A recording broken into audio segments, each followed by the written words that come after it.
and the world's greatest democracy. American-Islamic groups are once again finding themselves on the defensive.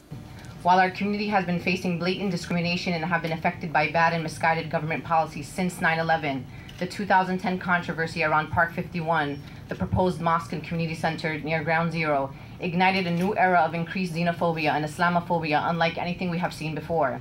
A hearing held by Republican Congressman Peter King last month drew massive protests from critics for its stated aim of investigating, quote, the radicalization of American Muslims, unquote. Many of the anti-Islam speakers at that hearing were featured at another such hearing held by New York State Senator Gregory. They move easily between countries to evade law enforcement, to cover their tracks, and to make their preparations.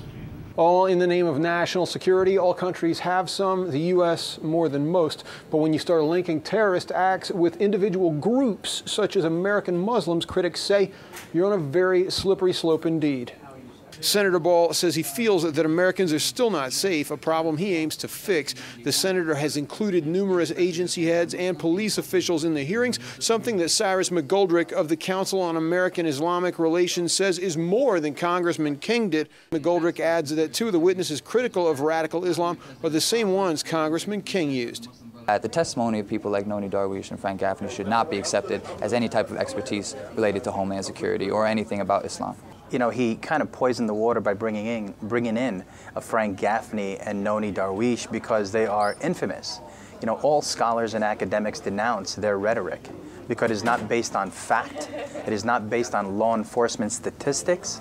Ramadan adds that the American FBI director has not been invited because he disagrees with the overall basis of the hearings. Linda Sarsour of the National Network for Arab American Communities spoke out, saying that national security is fine, but that any discussion linking Islam directly to terrorism is the worst kind of wrong. We're also concerned about radicalization. We're concerned about terrorism as well, but we want to make sure that it's not focused on just one community. There's a threat from neo-Nazis and other hate groups in this country. There was a recent report done by the Southern Law Poverty Center that states that. So we just want to make sure that have the discussion, let us be part of this discussion, but don't make us the discussion. Congressman King, appropriately, was the first speaker of the day at Ball's hearings. King was years ago linked with the Irish Republican Army, a recognized terrorist group. Ball's next hearing will be in the state capital of Albany. Hank Flynn, Press TV, New York.